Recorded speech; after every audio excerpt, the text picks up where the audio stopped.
Ding, ding, ding, ding, ding. Welcome to Talking Pictures Trivia, the podcast in which a group of Welcome to Talking Pictures Trivia, the podcast in which a group of B-side. All right, and welcome back to B-side. We have, for only the second time on B-side, our guest today, KJ. You might recognize him from the flagship podcast, Talking Pictures Trivia. And we are going to continue on our conversation about Home Alone. And this conversation today, we'll see where it takes us, but I think we're going to be looking at a few different characteristics: farce, slapstick, probably this idea that KJ had, which is one of the reasons why we're doing this together, on the fantasy and the mundane, and how the Home Alone movie reveals the kind of the fantasy before jumping back into the mundane. There's this kind of pocket of fantasy that Kevin experiences, buttressed or surrounded or bookended by what KJ in our offline conversations has referred to as the mundane. So welcome to B-Side, KJ. Hey, thanks for having me, Tom. This is actually my third time on B-Side. There was a Planet of the Apes, there was the Fontan, and now we are here for Home Alone. Yes. Good to be back. Good, yeah. Our first conversation on B-Side? Is that... It is. It is the first time we are free from the reins of the strict rules of Talking Pictures Trivia, and we are, we can say anything, really. We're just talking a lot, and everybody loves that. Yes. So let's start off with where this conversation is inspired by, which is this idea of the fantasy and the mundane world. Can you talk us through your kind of initial thoughts on that? Sure. It kind of starts with what you're saying, Tom. The reason we buy the movie ticket for Home Alone is the home invasion that Marv and Harry pursue, and Kevin is able to defend with very 8-year-old solutions to how to defend your house. And we have that part of the movie, and it's great. It's really enjoyable, and it's what you remember. It's what was in the ads. It's how the movie's marketed. But there's a lot more to this movie besides that one scene. I mean, that scene is it's not the cornerstone. It's not even the heart of the movie. It's again, it's just the marketing and the reason we go to see it. And on this latest watch, I was wondering, why does it work so well if that 17-minute segment is why we hit play every year on Home Alone to watch the movie, or is that the reason we watch? And what does the movie do to prep us for that? How does that work to that transition into that and out of that? And one of the things I realized is that Kevin McAllister's world at the beginning of the movie and at the end of the movie is a very simple, common world that we all experience. But when he's home alone, his world is very different. And I wasn't sure if it was different enough to actually call it the mundane and the fantastic, something like Harry Potter. I mean, in Harry Potter, it's very obvious when Harry is surrounded by muggles and his aunt and his uncle, and when he's at Hogwarts, where it's fantastical. Whereas in Home Alone, it might not be quite clear-cut, but I wanted to explore the transition from maybe it's even movie genre of the mundane into farce. Maybe that's the transition that Kevin is able to do during the movie.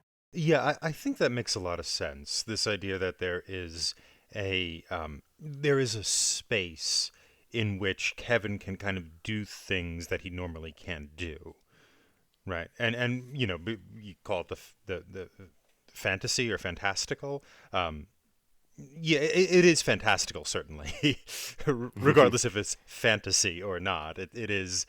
Yeah, it is the fantasy of an 8-year-old sort of managing his life.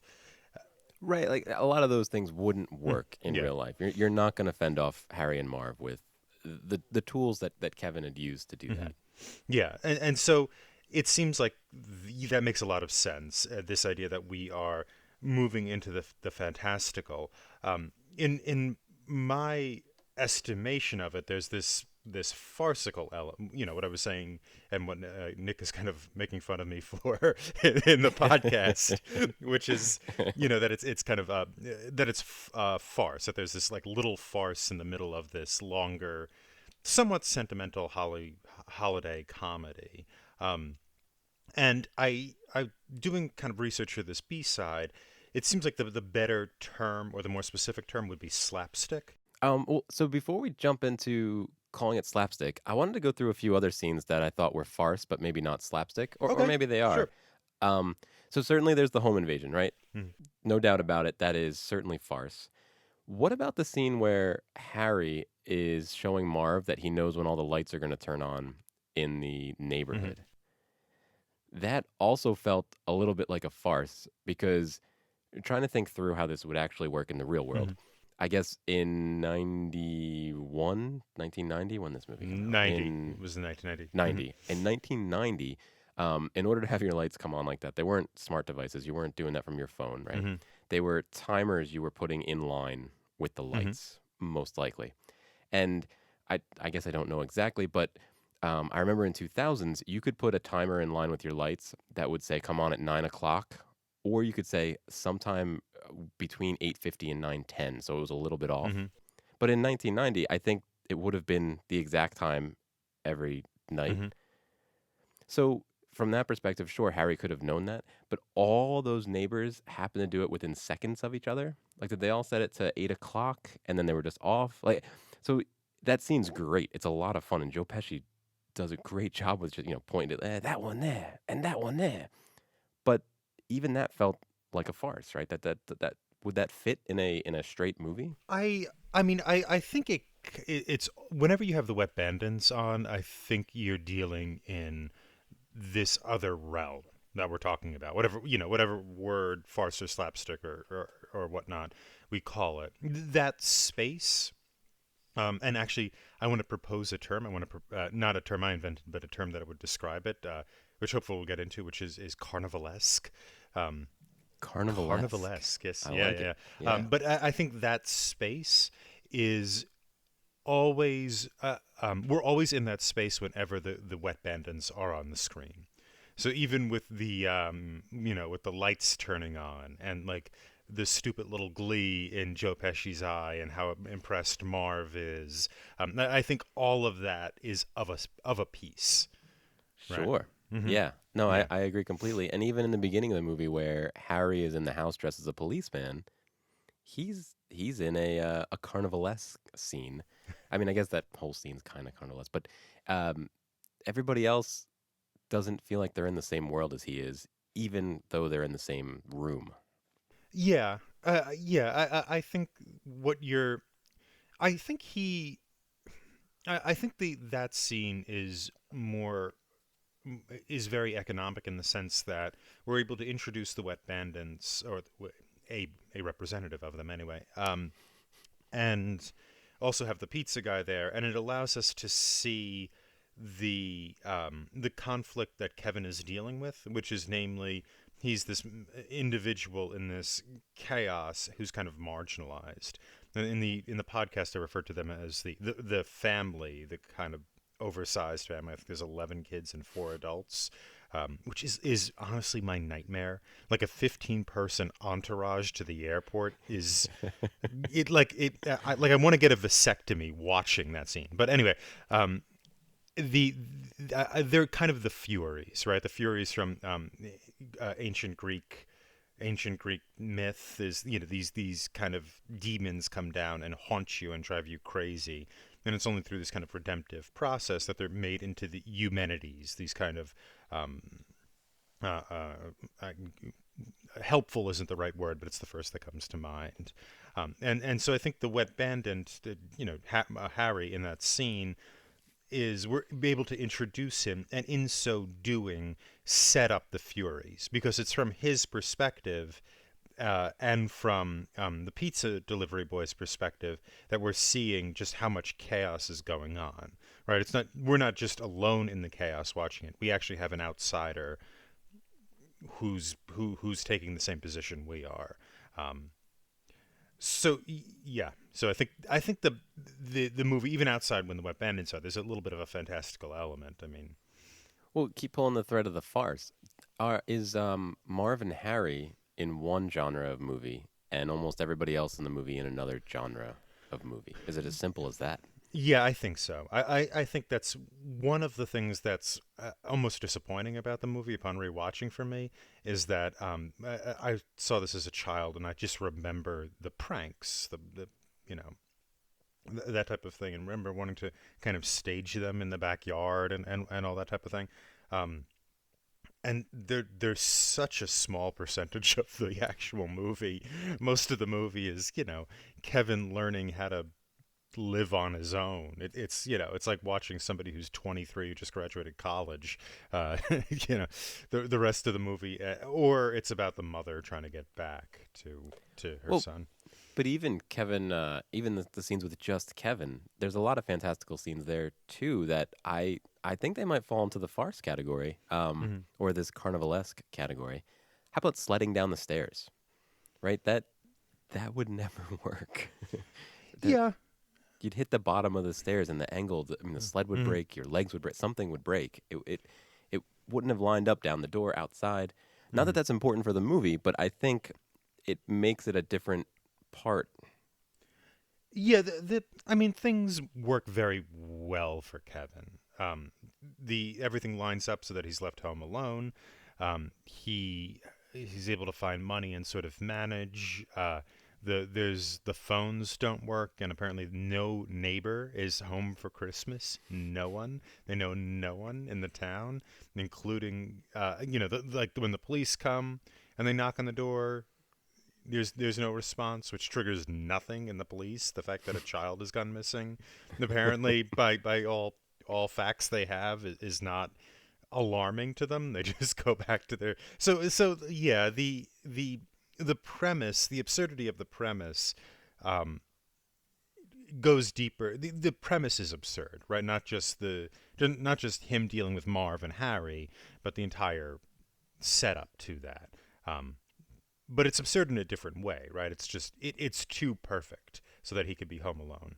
I still think we haven't kind of like pierced out what you mean by the fantastical and the mundane. What is the mundane, right? So we have this idea of because my idea of it's not my idea. It's Bakhtin's idea of the carnivalesque. It isn't really is positing um, the I guess what you're calling the mundane as sort of the real world, and then the slapstick elements as as a disruptor, sort of beneath, kind of churning and looking to upend what is normally there. It seems like when you talk about the mundane, it's more of a Peter Pan type thing, where we're in the real world doing our real world things, and then something happens that pops us into a different type of space, and then later we're going to pop out of that somehow. Yeah, absolutely. So in Home Alone, the mundane is in the beginning when he's with his family. And then every time we see the family, right? They're running through the airport, which is a little extreme, but not out of this world. When they're on the plane talking, nothing surprising. When they're in France, that all seems very ordinary, very very straight. And there's even scenes with Kevin that seem kind of ordinary, like when he goes to the grocery store. There's nothing fantastical there. I mean, there's the witty banter between Kevin and Hmm. the cashier, but all in all, those are all straight scenes. So when I say the mundane, I mean things that aren't necessarily have to work out or not work out for Kevin Hmm. in a catastrophic or a you catastrophic way.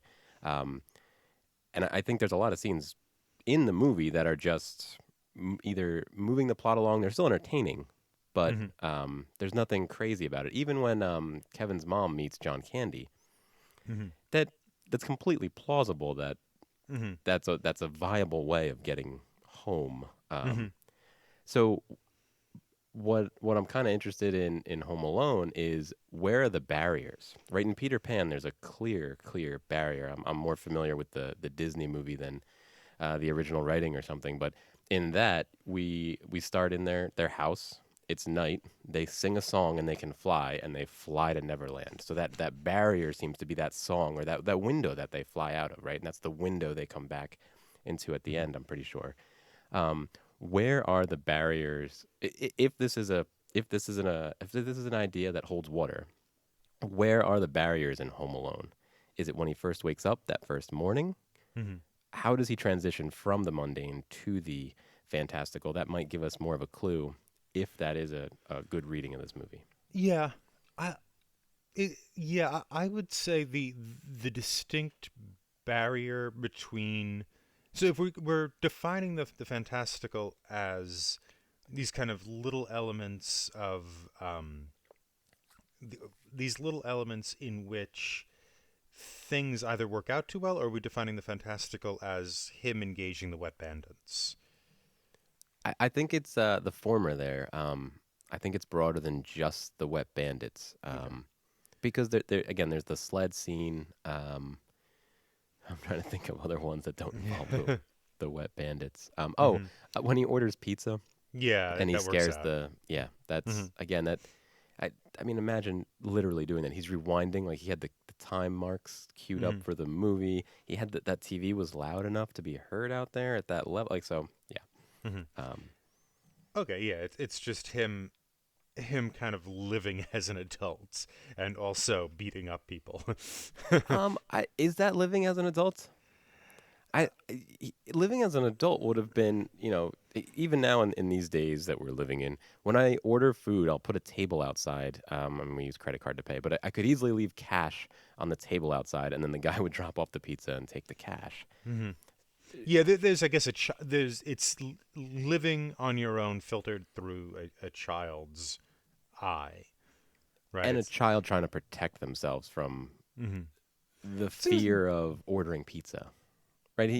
Is he afraid that he's going to be found out? Like, why does he it chase the pizza guy away to begin with? yeah, it seems like I don't know. I guess maybe he thinks that there's got to be a voice, an adult voice there to represent him.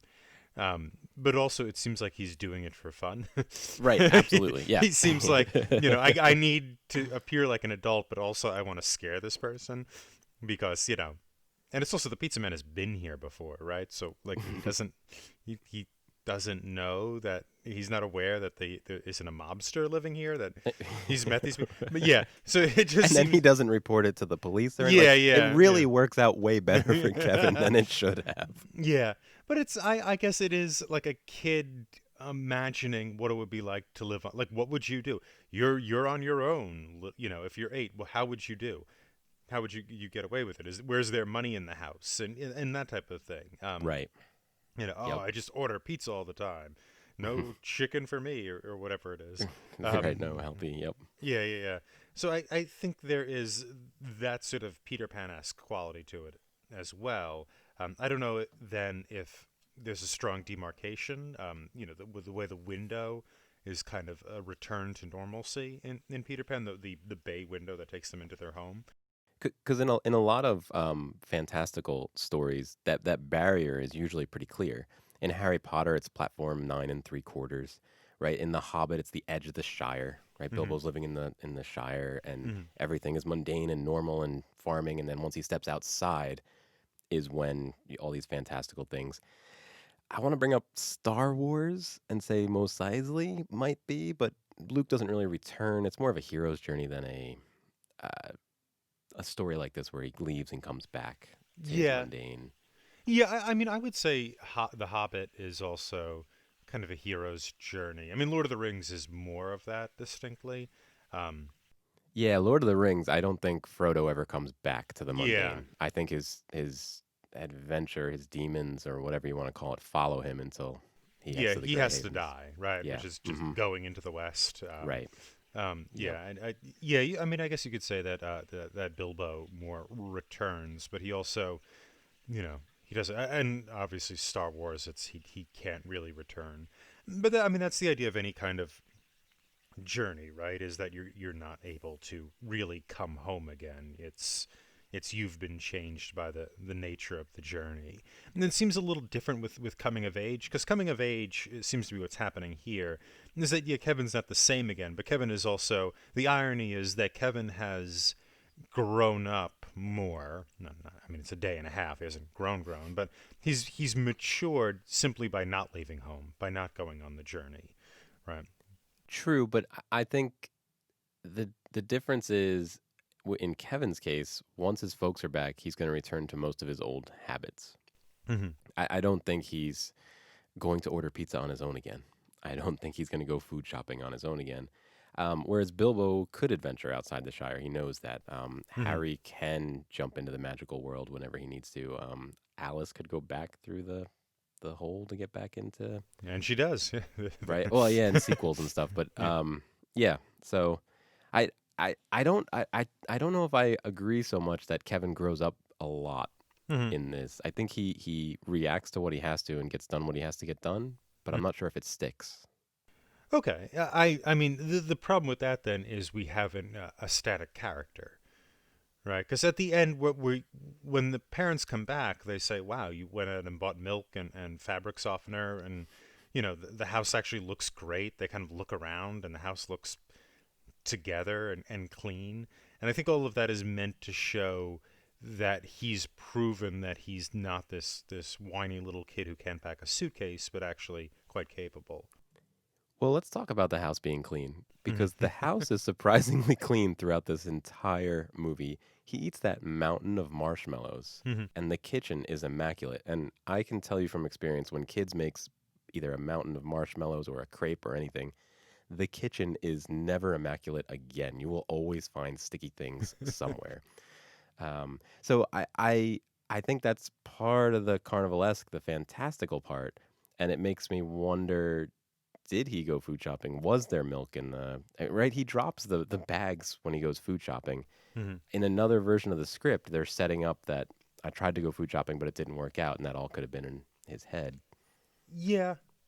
So let's talk. So let's get into the carnivalesque. I think this is an angle to go in because I think I disagree with you, and I think the movie's doing something very very different in a kind of slapstick genre that slapstick or farce normally doesn't do. I know I used the term farce before. I just think slapstick's more specific. Right?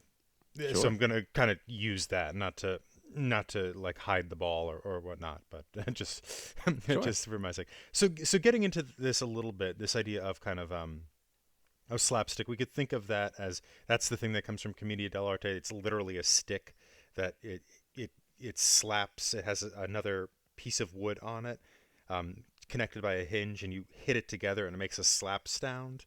So with these kind of commedia performances, they're performances of these kind of clowns who are stock types, like Harlequin, Il Dottore, the Amora, these things like that. And when one slaps the other or whatnot, they just with the stick, and so the genre or the subgenre is it's kind of very much like a physical comedy that really relies on kind of I guess you'd say abuse or a lot of potential harm.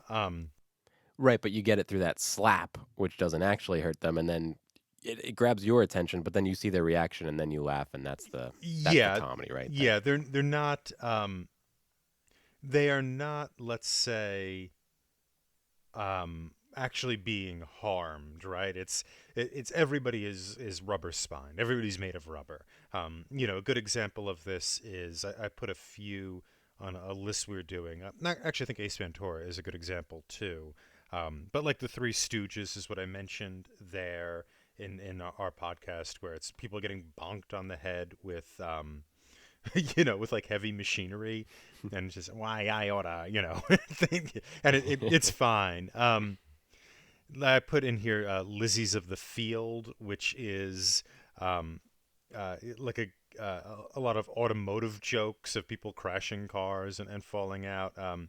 Mr. Bean does this. No, it's not quite as Mm. physically harmful, so to say. But also you get a lot of Buster Keaton is a really big part of this. Buster Keaton, if you've ever seen um, any of his movies, or just put in like Buster Keaton stunts into YouTube, and I invite our audience to do that. They're phenomenally. Not only are they phenomenally impressive stunts on their own, that seem to almost kill him all the time. They really fall into this kind of Marv and Harry type thing where he is like falling off roofs and going through 6 or 7 like what do you call them, drapes or overhangs as he's going down, and then like he rips through all of them and lands on the street, and he just sort of gets up and wiggles his head, and he's okay. And so a lot of slapstick becomes very important in the silent film era. So via Buster Keaton and the Triangle Film Company, which involves him as well as another person we covered, D.W. Griffith, who isn't really making slapstick so much. He's just part of that part of that film production, part of that film company, and so there's a kind of a lot of that energy going on, and the so that's kind of a setup for what slapstick is, or how it's kind of portrayed in early movies, and then it kind of later manifests in things like Three Stooges in the 1950s and later on. The carnivalesque comes from Bakhtin. So we've talked about him before on B-side, but Bakhtin was an early film theorist in Russia, in Soviet Russia, whose works were suppressed. But he became very popular in the 1970s when his works end up kind of filtering out to the West. And he has this kind of idea of the carnivalesque as being this this sort of energetic type of literature in which the characters sort of subvert all expectations, and what is A becomes Z. Who's in charge becomes the servant. The master becomes the servant becomes the master, and this becomes kind of a form of art. It subverts the assumptions and dominant styles, the atmosphere, and so that's what's going on. It's from his book on Gargantua and Pantagruel, which was a 16th century novel, and he is using that novel in order to talk about the carnivalesque, and Bakhtin gives 4 categories of the carnivalesque. So it's familiar and free interaction between people. So we're bringing unlikely people together, extremely eccentric, unusual behavior, things that are separated kind of unite. So you have kind of high and low, heaven and hell, children and old people, and then you have very profane material. So not necessarily profane in a kind of sexual way that is permitted, but also profane in the sense of things that are in relationships that normally are respected no longer need to be respected. So it could be we are making fun of pieties. It could be that the children are no longer respecting the adults, right? Which would probably fall into this film. And so the carnivalesque then is able to kind of mock the sort of the dominant way of being in the world, or the dominant culture, right? It's this kind of energy beneath that subverts and overturns. And a lot of arguments that I've read, and I could cite some of the names of these people. I put it in our show notes page. Are people like Lisa Trehair, Bital, the French theorist, among others, are looking at the early age of slapstick and seeing it as subverting a new technocratic logic that's coming into the world. And so if we know, like, do you know the term Taylorization? I don't. What's Taylorization? Okay, so I think his name's Lawrence Taylor. I may be getting that wrong, but anyway, he wrote in 1911 a book on kind of management in factories, and he is, so the Ford factory opens in January of 1910, and so Taylor has this book in 1911 about management, very much predicated upon, look how great Ford is doing creating automobiles. And so Taylorization becomes the kind of means of creating a very disciplined factory model for a lot of output. Right. And so what we see in this early slapstick, especially like Daisies of the Field and whatnot, Lizzie's of the Field, excuse me, and whatnot. Daisies of the Field is a different movie. Is a a centering of technology of this new order that's coming in, and a subversion of it, right? So I'm picturing the I Love Lucy scene with the chocolates. Mhm. Are you Yeah, familiar with yeah, something? yeah. Hmm. That's great. Exactly. Right. It's here we have this factory model. We need to be really productive. We need to, we need to just kind of repeat, act, repeat, act, repeat, act, repeat, and then we produce a lot of chocolates. We have a lot of stuff. And what ends up happening is Lucy and Ethel subvert that, right? Because Yeah. they literally can't keep up. They get They're overwhelmed by they get the overwhelmed. Yeah, they can't get into their human persons can't be put into this factory. And so what do we have them? They're eating the chocolate, they're putting it yeah, in their just trying to pockets. Yeah, doing whatever they yeah. need to do. And so they're subverting that kind of ordering of the world. No, they're not necessarily consciously doing it. They're not, Well, they're, no, but the director or the writer is yeah, yeah. right. What you're seeing is, Lucy, the what do you call it? The performer, the artist is Lucy. The character is, is yeah, Just trying yeah. to keep up. Just trying to keep up. And so you do have, yeah, that's a great example. This kind of subversion, and that's kind of something of the carnivalesque, or maybe carnivalesque once removed or twice removed, right? Because we are, we are Americans after all, and the carnivalesque has this sort of sense of a class society, and that we don't really have here. And so I think that how the carnivalesque ends up getting kind of filtered for something like the I Love Lucy scene is that kind of profane energy ends up subverting kind of the mechanized order, as opposed to like the court order, right? A kind of regal order. Right, because who is she disrupting and against right now? It's presumably her boss or the owner of the company is ultimately who's hurt by Lucy not being able to keep up with the chocolates that are coming down. Yeah, exactly. So it's a class thing based upon economic advantage, or economic ordering.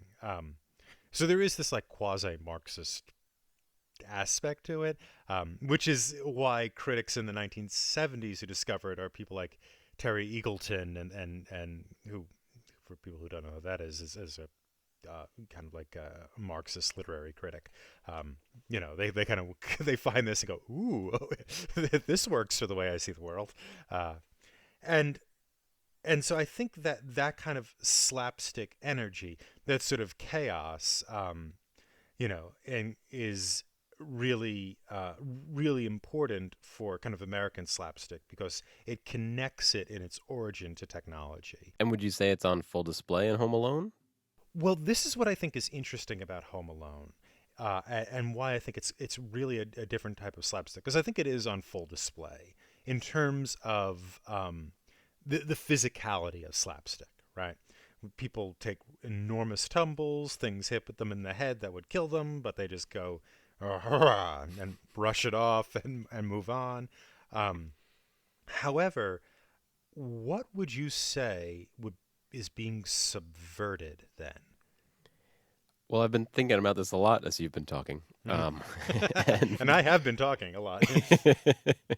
so there's two thoughts that come to mind. One is if Harry and Marv are of a lower class and the McAllisters are of a much higher class, um, then you are subverting the subvert, because normally it sounds like in a carnivalesque situation, well, you're having the two separated items meet, right? You're having the poor Harry and Marv meet with the McAllisters, but we're rooting for the McAllisters, not the lower class people. Mhm. We're rooting for the higher class people.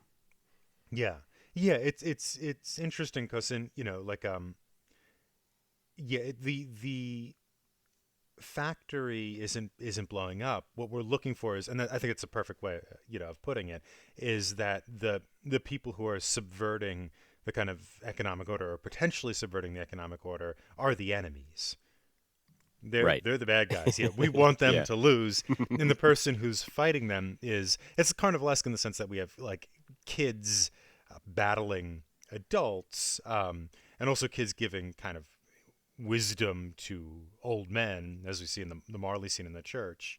Well, that's another interesting thing. So you were saying part of Carnalesque is the separated items, old and young coming together. Or That yeah, anything scene, kind of yeah, divided separate. coming together. Yeah. So in this, we have the old and young coming together with Kevin and Marley, but those scenes did not feel carnivalesque at all. That scene in the church, I think they're back in the mundane world. They're in a real world. I don't quite know why Kevin would go to church on Christmas Eve. I mean, that's pretty. I mean, yeah, okay. At 8 years old, wouldn't have been my first place to go, but there are, I guess, 8-year-olds. It's what you do, right? I'm Yeah, sure it's what his family tradition. does. Yeah. He's kind of missing his family. He's like, maybe if I do this, yeah, okay. He's praying. But so that felt like the mundane world again, a safe place. Where so I didn't think that was carnivalesque. So that was going to be the one other subvert to the subvert to the subvert that I was going to bring up. Yeah. I think you have a good point. It's that there is, and I think it's why your idea of the mundane really marries well with this kind of carnivalesque. And I think your point that there isn't something particularly. There is not something carnivalesque going on in that church. I think it is fairly like, here's a kid, he's praying for his family to come back, and he talks to this old man, and they kind of and he exhibits surprising wisdom drawn from his temporary time alone. But there's nothing being subverted here. It's obviously and the message. I hate the term message, but let's just say what's going on in the scene or what's being communicated in the scene is you should return to your family, right? Right. Swallow your pride. It's very traditionalist. And it's almost, Kevin's been away from his family for a day and a half. Look what happens to you if you're away from your family for years, right? That's another, it's to show if this continued, if he was home alone for 20 years or however long it's been since Marley's hung out with his son, that's what you turn into. It kind of gives you a scale of time for this silly little movie that we're going through. That's a good point. That what we're seeing here is two people who are separated from their family at different time scales, right? One is kind of ridiculous, but the other is deadly serious. Yeah. It's so easy to fall into that kind of a trap. Yeah, but generally in both cases, the idea still is kind of traditionalist in the sense of return to the order of things. There is an order of things, right? It's be with your son on Christmas, be with your parents on Christmas, be with your grandchild on Christmas. That's what we do on Christmas. There's the sense of the community does a particular action, and we should be doing that action. We are in the bizarro world. And we shouldn't be. It's fun to be there for a little while, but we want restoration at the end. Right, similar to Peter Pan or The Hobbit, where you do want to come back home to a familiar and normal, mundane. Yeah, but and that's interesting then, because the slapstick stuff or the farce stuff comes from a world in which you don't want to go back to the mundane. Right, it's about subverting the mundane, subverting the traditional. There's a reason why Harry and Marv aren't going to church, right? Right. Yeah, and so you want Lucy to break the factory. Right. You want the detailerization of society, and that's what the carnivalesque provides. It provides the chaos that saves us. This is not me talking, this is me reading the critics, but you want the chaos that saves us from mechanization. And in Home Alone, the kind of the chaos then is a defense of the home, right? Kevin is defending his home, keeping it ready for the return to normalcy. Right, when the parents come back and they have Christmas, not in France, but in the right place, which is their home here in America, and all that stuff. And so it seems like what we're getting here is a sort of slapstick farce that is subverting the normal the normal things that like silent film era and early television era farce and slapstick did.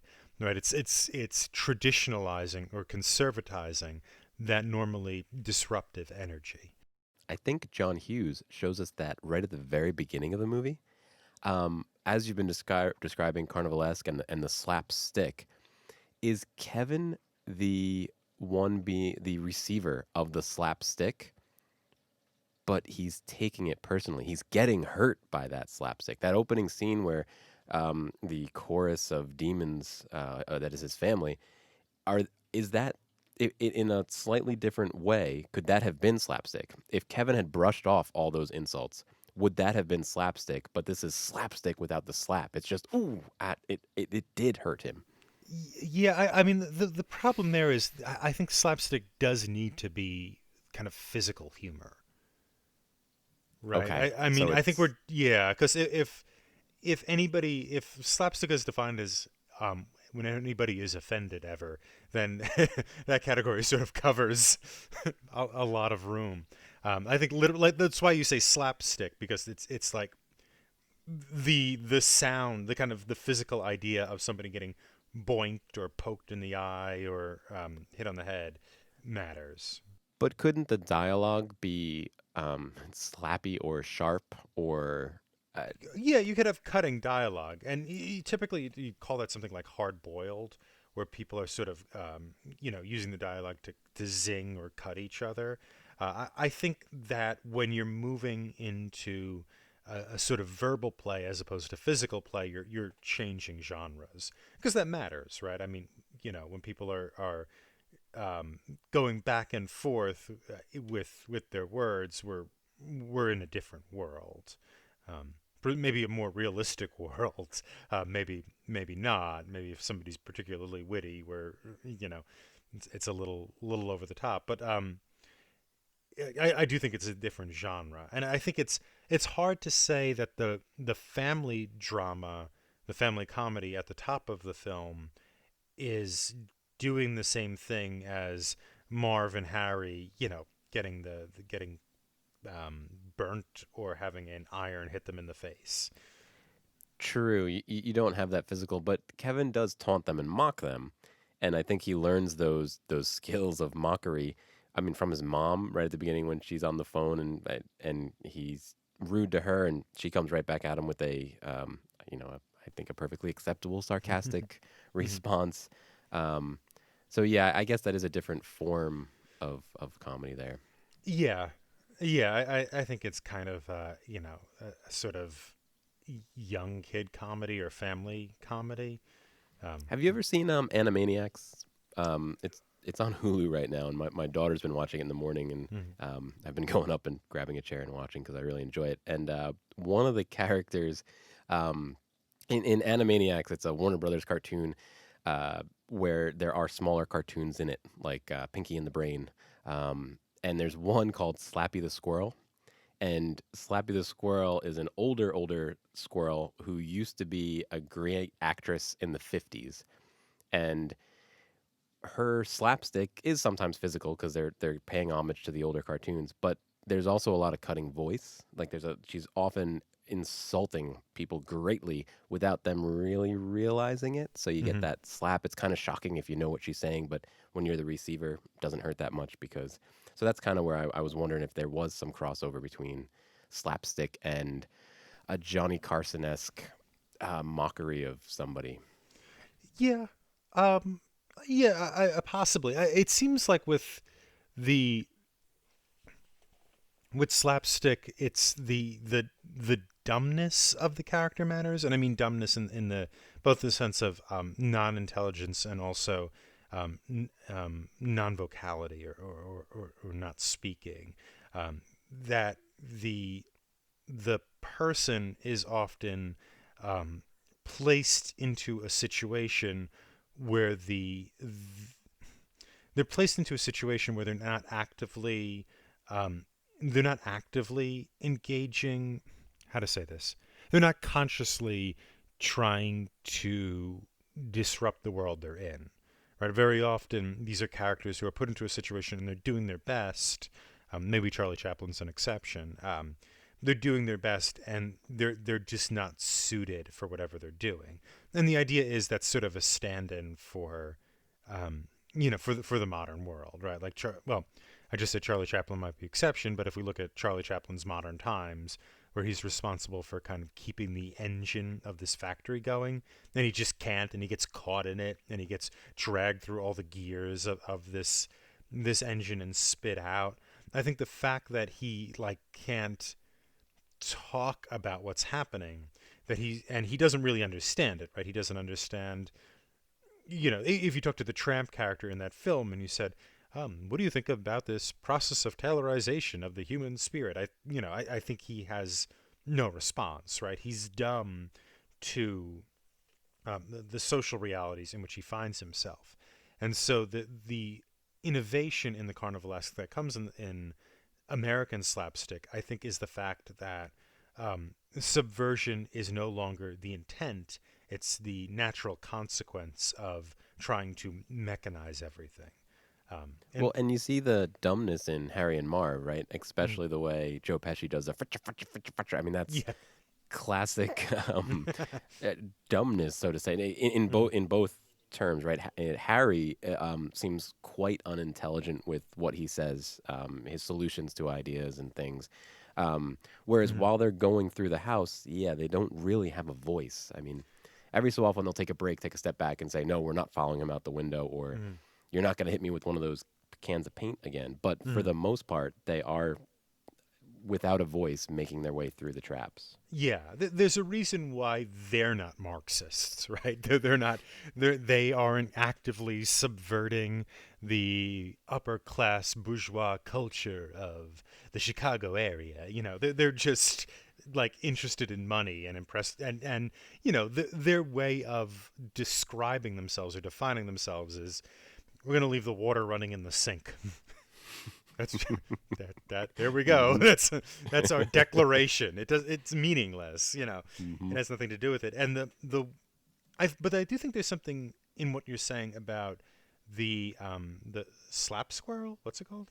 Slappy the squirrel. Slappy the squirrel. Okay. Where there is this idea of the smarter character who is setting up the problems can speak, right? So Kevin can taunt them, and they respond to the taunting, right? They respond to him, and I think critics like Terry Eagleton, though I don't think Terry Eagleton ever wrote on Home Alone, would say that there is this kind of idea here of the upper class person who can speak, and the kind of the lower people attempting to disrupt the social order who can't, and end up in their kind of unconscious avarice way of trying to disrupt the social order, they end up constantly being silenced or harmed by their activity. And so you have, and in Home Alone, this is appreciated because they're the bad guys and we want to see Kevin win. He's our hero. And so the defense of the social order is front and center. It's what Home Alone is about. It's about defending home and family. Right? And, once you defend home, great, and now yeah, I'd say that ultimately maybe what Home Alone is, or one of the problems I think we had on Talking Pictures Trivia, which was part of my question, which I don't think I'd explored very much, was the idea of what is this genre, right? Because it seems like a bunch of genres, but in this conversation with you, I think you come to the conclusion that that this is a slapstick, but a conservative slapstick, or a traditionalist slapstick, and that you need that sort of the lilting John Williams music that reintroduces family and that kind of love of Christmas and even church, right? There is a kind of he goes to church, and it's not a religious movie, but no, but that's a safe place for him to regroup and figure himself out. Sure. Yeah, and that's a place where people regroup. They go to reflect and elevate, so to speak. And so all of that surrounds the 15 or 17 or 18 minutes of slapstick, whatever it is, that they counter the slapstick but also provide the traditionalist frame to which we want to return. Yeah.